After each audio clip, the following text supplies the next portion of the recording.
Fala pessoal, a gente começa agora o segundo episódio gravado diretamente de Barcelona, aqui no Primavera Sound. E hoje a gente tem a sorte de receber a Tuyo aqui. Queria agradecer, Machado, Liu, Lai, por estarem aqui com a gente. Obrigada, a gente que agradece, turma. Que alegria estar aqui. Nós outros, né, que agradecemos, né? Vamos fazer um penhor? Mano, mas a gente tava conversando um pouquinho antes da gente apertar o REC. Eu tava falando dessa parada de ser meio rápido, né, o que vocês estão vivendo, né, na perspectiva de vocês. E na nossa perspectiva aqui de fã, de quem acompanha o trampo de vocês, todo mundo tava ansioso por uma retomada pós-pandemia. E a minha perspectiva de vocês falando, caraca, cara, foi Grammy, foi South by Southwest, agora vocês estão aqui.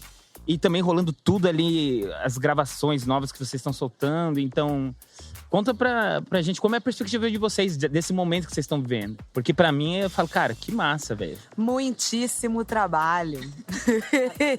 Mas tem sido bem contrastante, porque... Gente, quando eu fui abrir o computador pra ver a passagem pro SXSW, quando eu abri, o que tava lá, que eu não desliguei, era o meu currículo editado das entrevistas de emprego que eu fiz durante a pandemia. Pensando, bom, é isso, a nossa profissão acabou, que pena, foi bom enquanto durou. O globo terrestre não está mais, nunca mais vai estar pronto pra um grande festival, os espetáculos... acho que todo mundo tava meio nessa, né? Aí acho que o contraste é, poxa, empolgante, né? É bem surreal, assim, eu acho que é isso, é muito trabalho mesmo, é muito bonito também ver que sair desse circuito, desse momento pandêmico e poder mostrar o que a gente conseguiu produzir durante a pandemia, durante esse momento de crise também, encontrar outras pessoas que também viveram a mesma coisa. Eu não vou dizer, é surreal ainda esse momento, assim, a gente entende o que está acontecendo, a gente tá aproveitando ao máximo as oportunidades que aparecem na nossa frente também. E é isso, a vontade de continuar mesmo, né? Mas tem sido um milagre, não só para nós, não só observando a nossa trajetória, observar a trajetória dos festivais retomando suas atividades, das marcas se envolvendo. E para além da pandemia, né, o Estado também se retirando dos lugares de atividade pública, assim, de fomento de cultura. Sim. E a gente conseguindo... Nós estamos tendo essa conversa na Espanha, no meio do governo Bolsonaro. Isso é uma parada, assim, de... Ai, que resistência é uma palavra que já gastaram tanto, né? Mas é uma palavra, uma movimentação de permanência muito emblemática. A gente está muito feliz. Que massa. É bonito isso, porque a gente vê... E a gente está nesse mesmo contexto, assim, né? Acompanhando outros artistas e vendo... E é um movimento independente, né?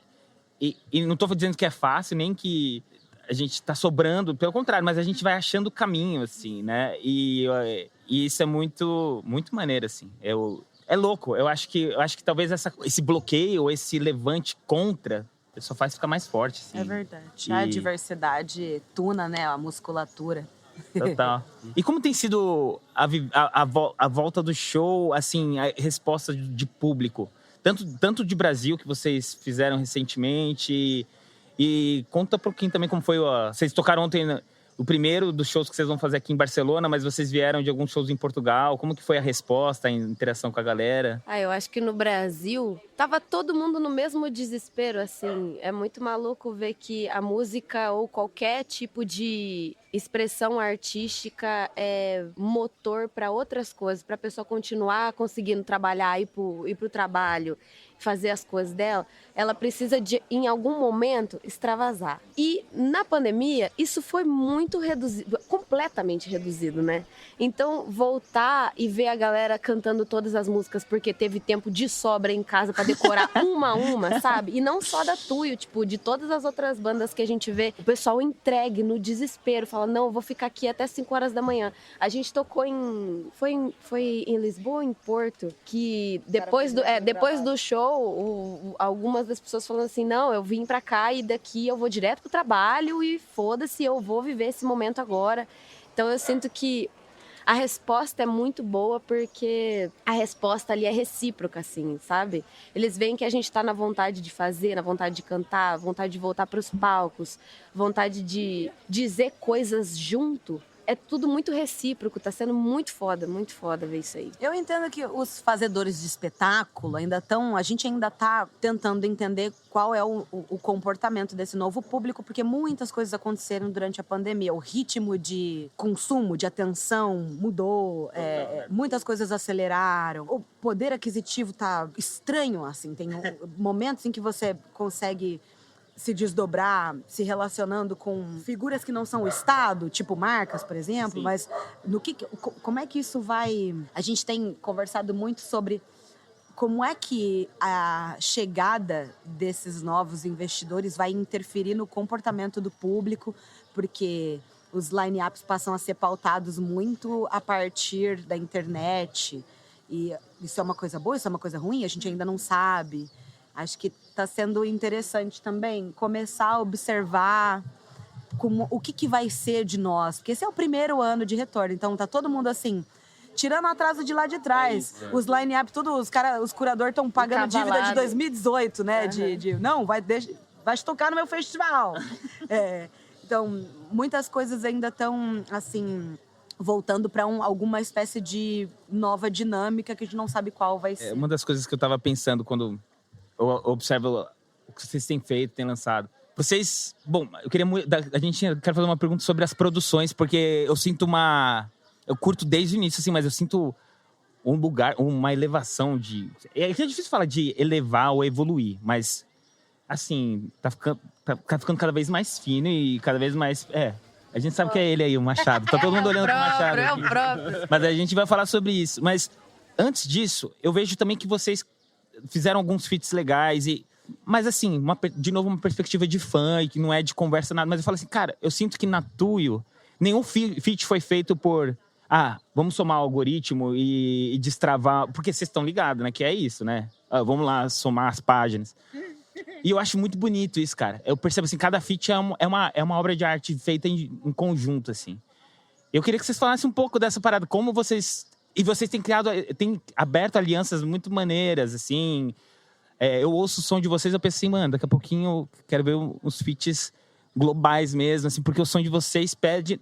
na minha perspectiva, pede isso. Mas eu queria saber como é que é essa escolha, como eu falei, é uma perspectiva minha, mas a perspectiva de vocês dessas escolhas. Eu acho muito massa. Obrigado por esse feedback aí. É muito legal poder entender que a nossa caminhada traz esse tipo de resposta, assim. Eu imagino que quando... Fico olhando pra quando a gente, sei lá, estamos tocando num festival. Quando a gente chega no festival, ali no backstage ali, e guarda os equipamentos dentro do camarim, quando a gente pega um copo de água assim, vai pra portinha e vê, e aí, onde é que eu tô? Olha ali, fulano ali, olha ali, outra banda ali. A gente vai, troca uma ideia, e quando gruda um artista no outro, quando a gente se dá bem, a gente fica buscando, tirando motivo para poder se encontrar de novo, entendeu? Para poder viver aquele momento de novo. E eu acho que muita coisa dos feats vem mais por isso, assim. Como é que eu vou fazer para poder ter mais argumento para poder andar mais com essa pessoa, sacou? A partir daí a gente vai pra música mesmo e cada um descobre o seu jeito de quer colaborar, assim. Eu acho que desde o Pra Doer, quando a gente começou a tocar na rua mesmo, com a Tuyo, a nossa ida pro estúdio é sempre a resposta do que a gente vê no show, sabe? Do que a gente vê num palco, assim. Então, e vai continuar sendo assim. Todas as nossas produções, elas são um motivo pra gente poder interagir melhor com o público, assim. E existem várias maneiras de produzir, de você produzir a sua caminhada, né? Tem um rolê de estar ali no estúdio, de construir uma obra para o estúdio mesmo, para você consumir na sua casa, no teu fone, no teu som que você comprou ali, quer ouvir uma música massa, assim. A gente gosta muito de produzir para essa função, mas eu acredito que a Tuyo escolheu o produzir para tocar, sabe? Aí eu acho que isso é o que tem trazido a gente aqui, eu acho, para conversar aqui hoje. Não sei. É claro que a gente presta atenção no comportamento do mercado, mas eu sinto que a gente presta atenção no comportamento do mercado para entender a contemporaneidade, com quem que a gente vai falar, para a gente não ficar uma coisa obsoleta que canta para si, sei lá, um bucólico antigo. Mas eu entendo que tem artistas que se pautam pela estética. Tudo que é pagode eu vou fazer porque eu sou pagode. Tem artistas que se pautam engenhosidade ali mercadológica. O que tá bombando? Com quem que eu tenho que fazer feat que tá bombando? Aí eu sinto que a gente se pauta pela vontade de trocar. E não, que e não que as outras paradas estejam erradas. Eu acho que é só uma habilidade que a gente não desenvolveu e que a gente não tem interesse. Isso é massa também, né? Poder ver as caixinhas, assim, dos lugares em que os artistas se encontram. Porque uma pessoa não ouve uma música só, um estilo só, né? A gente tem, principalmente agora com as playlists. Mas muito legal esse feedback, fiquei feliz. A gente tem muito, tenta ter o máximo possível de cuidado na hora de levantar uma canção. A gente sempre procura trabalhar em família, em consonância, juntos, a partir das nossas pesquisas. Muitas das composições, muitas das nossas movimentações partem sempre de pesquisa, de coisas que a gente está estudando, que a gente tem vontade de explorar. A gente vai intuiecendo as linguagens, né? Eu sinto que a gente desenrolou a nossa própria linguagem. E isso ajuda a gente a transitar por outras estéticas sem se perder, né? Aí é legal. Que maneiro ouvir vocês falarem disso. Eu tenho uma frase que eu gosto do Milton, que é mais ou menos assim, de alguma música dele, mas fala assim, todo artista tem que estar onde o povo está. Daí eu penso nisso, e eu penso um pouco isso nessas questões de redes sociais, porque é um lugar que as pessoas estão também. Mas eu acho que é isso, a verdade de vocês, assim, todo mundo tem que fazer uma dancinha no TikTok. Não é isso. Mas entender, as pessoas estão lá, você falou do lance de não ficar obsoleto, mas entender, mas permanecer verdadeiro com o que vocês são. Né, e sendo sincero, eu sinto... E aí eu acho que vem da questão do amadurecimento ou cada single ou EP ou álbum chegando com mais força, porque eu percebo que tá muito amarradinho, assim, a história que tá sendo contada. E eu acho isso muito... Desde o visual, assim, que vocês estão expressando muito. Acho que vocês são vocês e isso é massa, mas tem aquele cuidado, assim, né? E a capa do Soledad maravilhosa, aquela cor, aquela coisa toda. E falando de Soledad também, cara, que produção maneira. Essa tem co-produzindo com vocês o Lux, né? E ele já fez alguns trampos com vocês, né? O Lux é da família, né? Então. Funciona muito, porque ele além dele ser extremamente talentoso, a gente se frequenta. A gente escuta música junto. Acho que tem o primeiro muito trampo disso que a gente fez junto foi o da Valentina, não foi? Que a gente foi convidado para fazer trilha sonora de um filme espetacular que chama Valentina. E aí a gente se uniu com a Chan, que é outra amiga pessoal, artista brilhante. E foi quando a gente começou a experimentar os trabalhos junto com o Lux. E foi dali para frente, nunca mais parou. A linguagem dele conversa muito com a nossa. E eu acho massa porque a gente se provoca muito, assim. Ele é um garoto que gosta de estudar igual o Jean. E daí ficou os dois trocando, a gente lá trocando ideia, é foda. É doido. Sim, o Lucas, ele participa com a gente, a gente tá caminhando junto desde o começo do Chegamos Sozinhos em Casa. Ele salvou muito. Foi bem importante aquele momento. E no momento que a gente descobriu, que a gente entendeu, que a gente aceitou, que a gente entendeu que viria pra Primavera, que a gente pisaria aqui, a gente tem uma música, eu acho que tá na hora da gente voltar pra essa música. E aí era Soledad, e a gente sentou numa mesa, conversando no final do dia, vamos produzir? Vamos. Quanto tempo a gente tem? 2 dias. A gente tem 2 dias pra produzir um som. E aí, quem que vai topar uma loucura dessa? Daí o Lucas topou. Ele tava numa salinha lá em cima. Ele tava no quarto ao lado. A gente tava acampando assim. na casa do Jean. E aí, conversamos com o Lucas, a gente conversou sobre alguma caminhada que a gente poderia levantar o som. E Lucas, já é isso, a gente sempre ouviu música junto, então a gente não precisava ficar explicando coisa pra ele. A gente só, sabe aquela ref aqui, isso aqui, essa caminhada aqui, vamos levantar, pum. E deu muito certo. E esse processo da Soledad foi muito natural. Parece que a gente tá trabalhando com essa música, sei lá, há 10 anos, assim, sabe?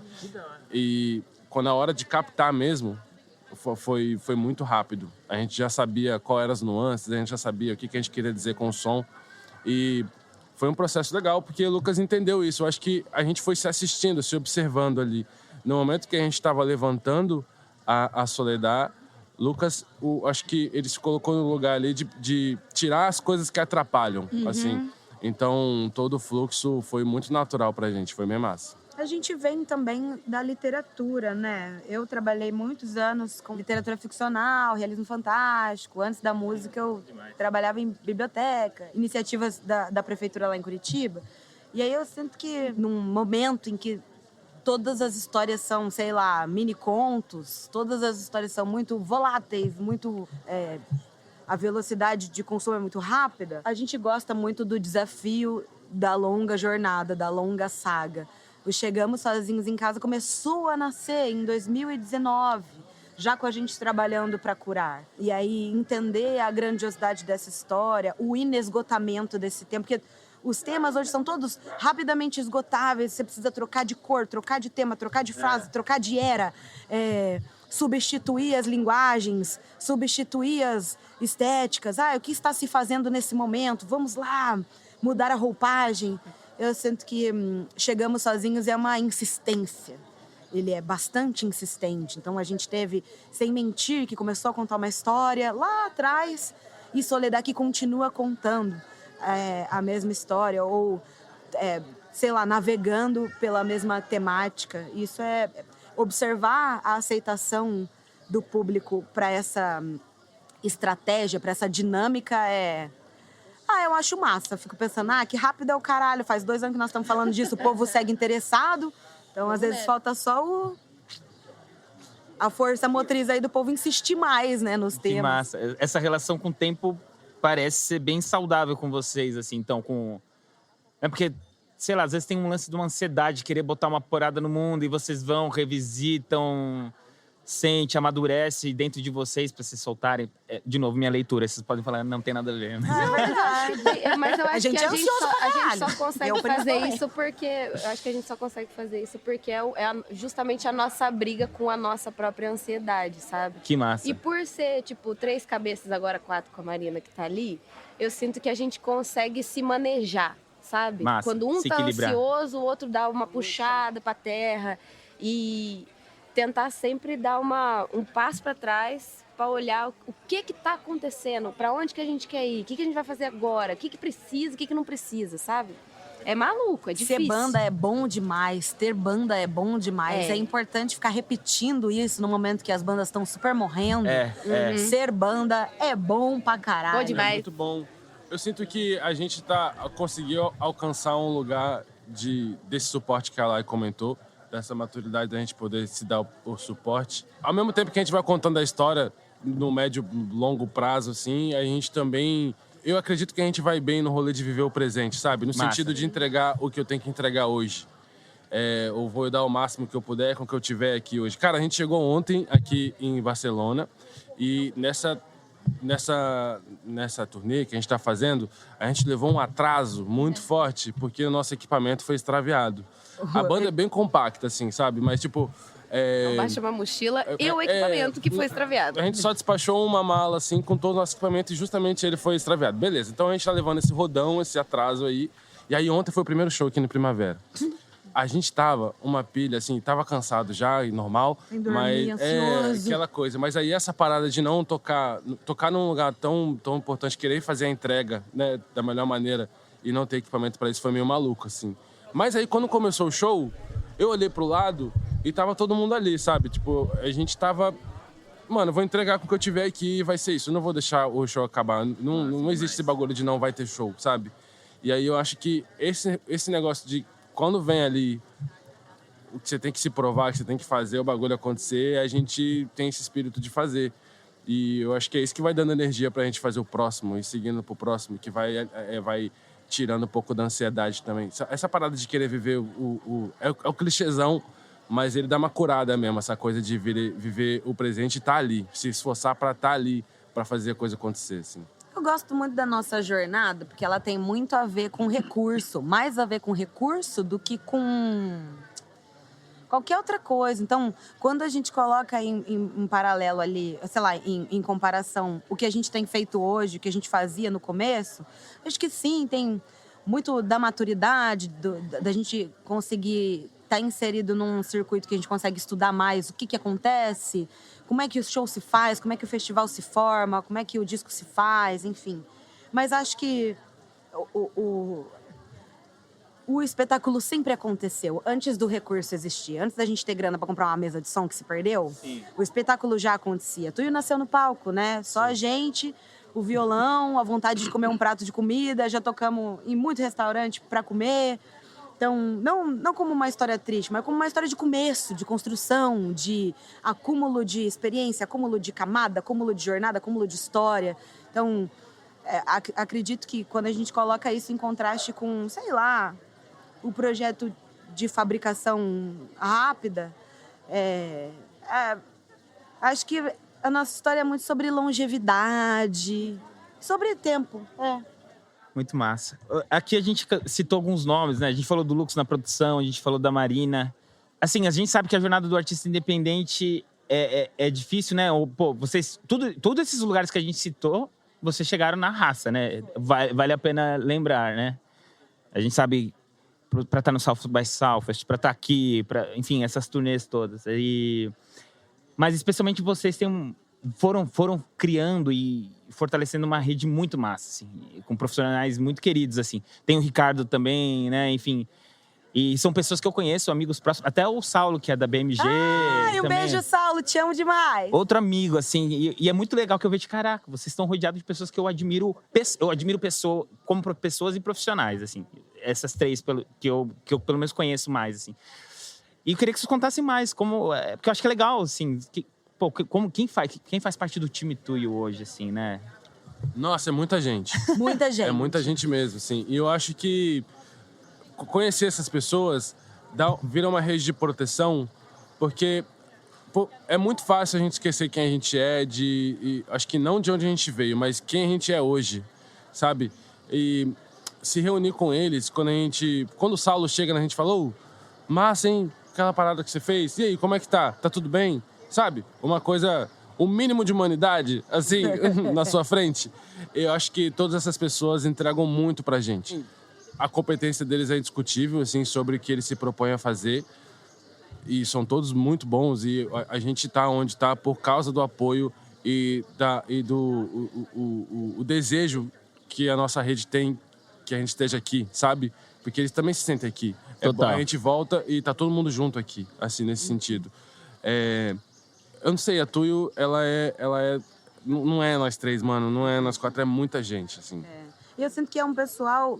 Talvez toda essa narrativa que a gente tem construído no momento, ela consegue acontecer porque ninguém tá preocupado com a Tuyo em si. Sim. Tá preocupado com o que a gente significa no mercado. O que artistas como nós significam na dinâmica de mercado. Acho que o que faz do Ricardo, da Marina, do Saulo, da Jasmina, do Lux, bons profissionais que a gente tem, a sorte de trabalhar a preocupação que eles têm não consigo com as próprias carreiras, mas com o desenrolar da música independente no Brasil. Eu sinto que tá todo mundo muito preocupado em construir caminhos sólidos, construir o lugar da música contemporânea de maneira sólida, construir a longevidade do artista, assim. Então, acho que quando a gente olha as coisas hipervoláteis, as 1000 tretas, 1000 pepinos de mercado, eu imagino que a maior parte desses pepinos tenha muito a ver com a iniciativa que está preocupada consigo, não consegue observar para além de si próprio e observar o funcionamento do ecossistema. Para eu estar aqui tocando nesse festival, o festival tem que existir, ele tem que existir. Então, para nós é importante que exista lá o Bananado, Vaca Amarela, o Estopim, sei lá, desde o festival, do menor festival até o maior, sei lá, o Coma. Enquanto artista, enquanto público, a gente se preocupa com a subsistência, com a existência do nosso ecossistema em todas as pontas. Quem é que está mixando os discos? Quem está masterizando os discos? Da onde vêm as iniciativas estatais? O que o Estado está fazendo? Quem é essa marca que está interferindo? Aí eu entendo que talvez o brilhantismo dessa equipe esteja muito alicerçado na preocupação que se tem com alguma coisa que está para além de si próprio. E vocês... a gente tem ainda tem os shows agora de Barcelona E quais são... E tem o Primavera Sound São Paulo também pela frente. Como vocês estão para esse segundo semestre? Vocês têm como tá a expectativa, assim, para vocês? Eu tô pronto. Acho que é isso. A gente é incentivado a não se acreditar em várias maneiras, assim, em vários rolês. Estar aqui também conseguir ter um trampo que seja confuso. É muita coisa que eu quero dizer nesse rolê. Eu tô muito animado para esses próximos shows. Eu me sinto muito orgulhoso de poder de estar autorizado a pisar nesses palcos. É isso aí. De poder levar essa história para frente também. Eu quero permanecer, eu quero continuar tocando. Eu entendi de que eu vivo disso mesmo e eu me alimento desses lugares, eu me alimento desses momentos. Eu tô orgulhoso de estar aqui do lado das meninas fazendo esse rolê também. Várias vezes a gente já deu muita risada sem motivo, do nada, assim, olhando para onde a gente tá e falando, mano, que doido isso. Muito legal estar aqui. Vamos continuar e vamos trazer mais gente. É isso, não sei, sabe? A gente tá meio eufórico. Eu me sinto eufórico em todos esses lugares aí. E, ao mesmo tempo, eu me sinto pronto também. Porque a gente tem história para contar, a gente tem o que dizer nesses lugares. E, não sei, é muito orgulho dessa caminhada toda. Muito maneiro. Queria agradecer vocês por esse papo, por a gente estar junto aqui. De verdade, é um presente... É legal pro podcast, é um presente pra gente, da Clave, pra mim, especialmente, que admiro muito o trabalho de vocês e muito animado aí pra ver vocês brilharem, assim, cara. A história que vocês estão criando, que vocês estão construindo, é bonita demais de ver, assim. Eu já falei isso algumas vezes pra Marina, assim, mano, que gosto, assim. Vocês falaram que a galera que trabalha sente o pezinho junto, assim.